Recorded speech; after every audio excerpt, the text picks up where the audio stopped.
बरेली में सरकार और यूजीसी 2026 रेगुलेशन के विरोध में सिटी मजिस्ट्रेट अलंकार अग्निहोत्री के इस्तीफे ने प्रशासनिक और राजनीतिक इस्तीफे में जबरदस्त हलचल मचा दी है। 2026 मैच के पीसीएस अधिकारी अलंकार अग्निहोत्री ने 26 जनवरी जैसे राष्ट्रीय पर्व के दिन इस्तीफा देकर सभी को चौंका दिया था। उन्होंने अपने 7 पन्नों के इस्तीफे में केंद्र और राज्य सरकार की नीतियों पर तीखा हमला करते हुए कहा कि वर्तमान व्यवस्था में जनतंत्र और गणतंत्र की जगह भ्रमतंत्र ने ली है। अलंकार अग्निहोत्री ने विशेष रूप से यूनिवर्सिटी ग्रांट्स कमीशन के नए बिल और प्रयागराज में मौनी अमावस्या के दौरान स्वामी अविमुक्तेश्वरानंद सरस्वती व उनके शिष्यों के साथ हुई कथित मारपीट पर गहरा रोष जताया। उन्होंने इसे धार्मिक और सांस्कृतिक मर्यादाओं का घोर उल्लंघन बताते हुए कहा कि ब्राह्मण समाज की शिक्षा और चोटी उसकी आस्था का प्रतीक होती है, जिसका अपमान पूरे समाज का अपमान है। इस्तीफे के बाद बरेली में विरोध प्रदर्शन तेज हो गया। प्रदर्शन के दौरान अनिल मुनि द्वारा कपड़े उतारकर विरोध जताने की घटना ने मामले को और तूल दे दिया। संत समाज, ब्राह्मण संगठन और किसान नेताओं ने भी खुलकर समर्थन किया। किसान एकता संघ के नेता डॉक्टर रवि नागर ने इसे अन्याय के खिलाफ साहसिक कदम बताया। इस पूरे घटनाक्रम के बाद उत्तर प्रदेश सरकार ने सख्त रुख अपनाते हुए अलंकार अग्निहोत्री को निलंबित कर शामली मुख्यालय से अटैच कर दिया है। साथ ही उनके खिलाफ विभागीय जांच बैठा दी गई है, जिसकी जिम्मेदारी बरेली मंडल के कमिश्नर भूपेंद्र एस चौधरी को सौंपी गई है। इस्तीफे, निलंबन और बढ़ते विरोध के चलते बरेली से लेकर लखनऊ तक सियासी तापमान चरम पर है और ये मामला अब प्रदेश की राजनीति का बड़ा मुद्दा बनता जा रहा है। इसमें आप देखेंगे एक अरसे से उत्तर प्रदेश में ब्राह्मण विरोधी अभियान चल रहा है और आपने कई इंसिडेंट देखे होंगे। ब्राह्मण की जेल में डिप्टी जेलर ने पीट के हत्या कर दी और आपने खुशी दुबे प्रकरण देखा होगा। किसी एक अपराधी से 3 दिन पहले शादी हुई तो उसको किस तरीके से प्रताड़ित किया गया। इसी तरीके से जो थाना था उसमें विकलांग की पीट के हत्या कर दी गई और ऐसे कई अन्य प्रकरण हैं जो समाज के प्रति जो हुए हैं, घटित प्रकरण हुए हैं। इनमें से अभी 2 हफ्ते पूर्व ही जो हमारे मौनी अमावस्या में जो स्नान था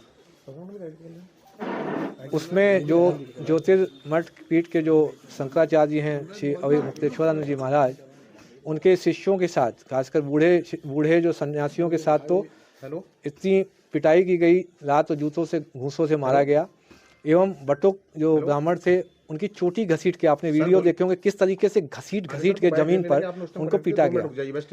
चोटी और जो ये शिखा है, ये ब्राह्मण समाज का जो सांस्कृतिक प्रतीक है, उनकी आस्था का प्रतीक है। क्या आप ऐसा किसी अन्य धर्म या जाति के साथ आप कर सकते हैं कि उनकी जो मान मर्यादा का हनन किया जाए? इसके अतिरिक्त जो दूसरा अभी जो यूजीसी 2026 का रेगुलेशन आया है, दिनांक जो 13 जनवरी को भारत सरकार के जो गजट प्रकाशित हुआ है, उसमें आपने सामान्य वर्ग के व्यक्ति जो अभ्यर्थी हैं, पढ़ते हैं, विद्यार्थी हैं, उनको आपने स्वघोषित अपराधी मान लिया है। आपका बेटा सामान्य वर्ग का यदि पढ़ने लिखने में अच्छा है तो कोई भी ईर्ष्या से एक आरोप लगा देगा, भेदभाव कर रहे हैं, समता समिति उसका शोषण कर लेगी। इसी तरीके से यदि आपकी बेटी पर किसी को गलत नज़र है, वो एक फर्जी निराधार शिकायत कर सकता है। आपका समता समिति आपकी बेटी का शारीरिक शोषण कर सकती है। क्या आप चाहते हैं कि बेटे बेटियां अब आत्महत्या करेंगे सामान्य वर्ग के? क्या आप चाहते हैं कि इस यूनिवर्सिटी में घुसते ही इतना सामाजिक आपस में भेदभाव हो जाए, जब यूनिवर्सिटी से ऊपर जब निकलें तो एक दूसरे के दुश्मन बन जाएं? क्या हम जब यूनिवर्सिटी में पढ़ते थे, क्या हमारे दोस्त SC ST OBC या किसी अन्य धर्म को नहीं होते थे? आप एक ऐसी व्यवस्था का निर्माण करके जा रहे हैं जिसमें कि हम लोग एक दूसरे से लड़ेंगे, सरनेम देख के, जाति देख के, उपजाति देख के एक दूसरे से लड़ेंगे, मारेंगे एक दूसरे को। क्या आप चाहते हैं कि देश में सिविल वॉर की सिचुएशन डेवलप हो जाए? आपसे जो दोनों इश्यूओं में अगर देखेंगे, सामान्य वर्ग इस समय बहुत ही खफा है, आपसे एक तरीके मानसिक रूप से अलग हो चुका है। देखा जाए तो केंद्र सरकार और राज्य सरकार दोनों अब अल्पमत में आ चुकी हैं। सामान्य वर्ग बिल्कुल अलग हो चुका है। आज अगर चुनाव हो जाए तो केंद्र और राज्य में दोनों जगह यह सरकार नहीं बचेगी। जो बीजेपी का प्रारूप पहले जो था भारतीय जनता पार्टी, आज वो विदेशी जनता पार्टी है, भारतीय जनता पार्टी नहीं। ठीक है सर, किसको आपने मैंने जिलाधिकारी महोदय को ईमेल के माध्यम से मैंने जो माननीय राज्यपाल महोदय हैं उनको भी ईमेल के माध्यम से, और जो सीईओ हैं जो यूपी जो भारत निर्वाचन आयोग उत्तर प्रदेश में, उनको भी ईमेल के क्या अलंकार अग्निहोत्री अपने इस रेजिग्नेशन पर अड़िग हैं, अपने इस फैसले पर अड़िग हैं? नहीं, इसमें अड़िग तो बहुत सोच समझ के, जब कोई आपका जो हमारा जो माननीय जनप्रतिनिधि जो ब्राह्मण समाज के हैं जब नहीं बोल रहे हैं तो किसी न किसी को बोलना पड़ेगा, नहीं तो ये सिविल वॉर सिचुएशन आ जाएगी।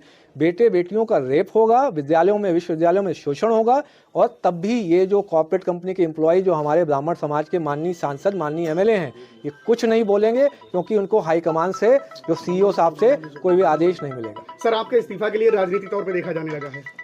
आपका विषय है, ये समाज के जो माननीय जनप्रतिनिधि हैं उनको अब डिसाइड करना है। मेरा तो ये आह्वान है कि आप केंद्र सरकार तुरंत इस यूजीसी रेगुलेशन को वापस ले, और जो उत्तर प्रदेश में जो ब्राह्मण विरोधी अभियान चल रहा है वो उसको भी तुरंत सरकार वापस ले, रोके, और माननीय जनप्रतिनिधि जितने ब्राह्मण समाज के तुरंत अपने अपने जगह से इस्तीफा देकर समाज के साथ आए। सबसे पहला तो मुझे सभी से, माननीय अपने ब्राह्मण जनप्रतिनिधियों एमपी एमएलए से निवेदन है, और जो भी बूथ लेवल या इधर उधर जो कार्यकर्ता हैं, मेरा उनसे भी अनुरोध है, अब आप इस्तीफा दे के अलग हो जाइए। अल्पमत में सरकार, अल्पमत में सामान्य वर्ग अब आपसे अलग हो चुका है। जो इस्तीफा उनकी भावनाओं को प्रदर्शन करता है, वो बहुत आहत हुए हैं, और लग रहा है कि जो बटों का ना देने वाली पार्टी और हिंदुस्तान में सवर्णों को सनातनों को बांट रही है। सदर बैकवर्ड से ब्राह्मण आहत को वर्षों से ही सबसे देख रहे 5 रुपए दिख रहा है, और ये अब सांकेतिक शुरुआत हुई है, अभी शुरुआत है। देखिए बहुत कुछ होगा, ये स्थिति बनी नहीं तो जो स्थिति पूर्वांचल में है ब्राह्मणों की, यहाँ के ब्राह्मण भी निकल के बाहर आएगा, और एक बड़ा जबरदस्त जवाब दे रहा है। चुनाव सामने है, बहुत बड़ा नुकसान होगा योगी जी को और जनता के लिए और अपने ब्राह्मण वोट के लिए। मेरा ये मानना है ये अच्छी शुरुआत नहीं है।